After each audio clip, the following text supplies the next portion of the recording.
1 पेत्रयाचा 3 अध्याय 9 वचन.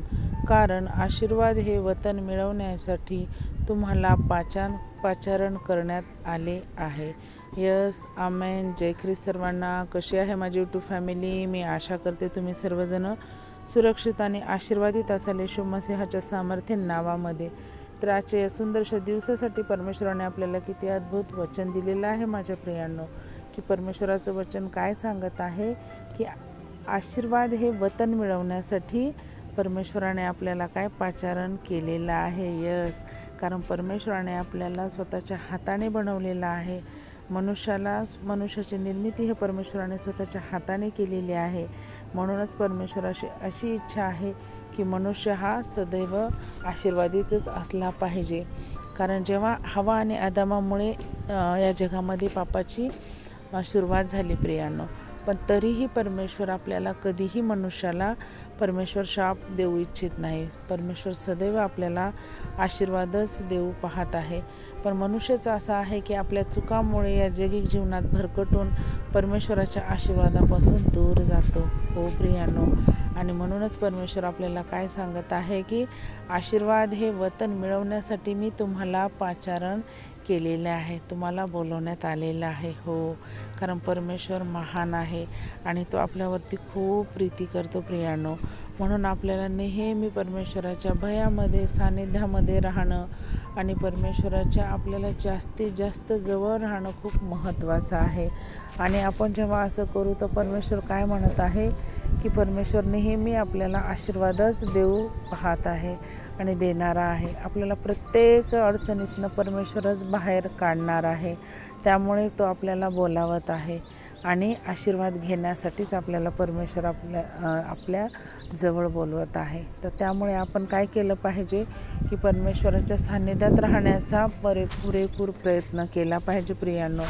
आणि जगी गोष्टीमध्ये गुरफटून न जाता आपल्या जे काही अडचणी समस्या असतील त्या आपण परमेश्वराच्या चरणी ठेवल्या पाहिजे. कारण परमेश्वरच आपल्याला त्यातनं बाहेर काढणार आहे. आपल्याकडनं जे काही चूक भूल अपराध झाले असतील त्याचीही आपण वारंवार क्षमा मागणं ही महत्त्वाचं आहे. कारण परमेश्वर हा क्षमा देणारा बाप आहे. तो प्रत्येकाला क्षमा करतो. कारण परमेश्वराने क्रूसावरती सुद्धा जितका त्रास सहन केला आणि प्रत्येकाला तिथे क्षमा केलेली आहे प्रियांनो, आपण त्याची कल्पनासुद्धा करू शकत नाही. कारण परमेश्वर तिथे सुद्धा म्हणतो की या लोकांना कळत नाही की ते काय करत आहेत. त्यामुळे परमेश्वर त्या ठिकाणी सुद्धा पित्याकडे हीच याचना आणि प्रार्थना करत आहे की या लोकांना तू क्षमा कर. हो, आणि त्यामुळे परमेश्वर क्षमा करणारा आहे आणि आपल्याला आशीर्वादसुद्धा देणार आहे. तर आपण या वचनासाठी परमेश्वराला धन्यवाद देऊया आणि छोटीशी प्रार्थना करूया. Hallelujah, hallelujah. आकाश पृथ्वीचे निर्माणकर्त्या बाप्पा, येशू मसीहच्या सामर्थ्य नावाने आम्ही तुमच्या चरणी येतो माझ्या राजा.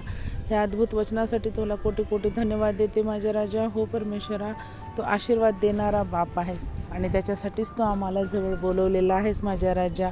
हो परमेश्वरा, जे कोणी माझी बहीण भाऊ आज त्यांच्या समस्येमध्ये अडकून तुझ्यापासून दूर जात आहेत माझ्या राजा, त्यांच्यापर्यंत हे वचन तुम्ही पोहोचवण्यास सहायताने मदत करा बाप्पा. माझा विश्वास आहे माझ्या राजा की ते सुद्धा या वचनाद्वारे आशीर्वाद होतील आणि त्यांना त्यांच्या संकट परेशानीमधनं सुटका मिळेल. हो परमेश्वरा, तुम्ही महान आहात बाप्पा, देणारा बाप आहात माझ्या राजा. तुम्ही आमच्याकडून काहीच अपेक्षा करत नाही माझ्या बाप्पा. फक्त आणि फक्त आम्ही तुमच्या सान्निध्यात राहावं, तुमच्या जवळ राहावं हीच तुमची अपेक्षा आहे माझ्या राजा. आणि असं करण्यासाठी तुम्ही आम्हाला सहायताने मदत करा माझ्या बाप्पा. परत एक वार मागते बाप्पा, ह्या वचनासाठी तुम्हाला कोटी कोटी धन्यवाद देते, ह्या जीवनासाठी धन्यवाद देते. हे छोटीशी प्रार्थना येशू मसीहच्या सामर्थ्य नावाने केली म्हणाय का पिता. आमेन. Praise the Lord. शालोम. प्रभू येशू मसीहची शांती तुम्हा आम्हा सर्वांसोबत युगानुयुग असो. परमेश्वराच्या दुसऱ्या आगमनापर्यंत परत भेटूया अशाच एका अद्भुत वचनासोबत. तोपर्यंत सर्वांना जय ख्रिस्ट. Praise the Lord. शालोम and thank you so much.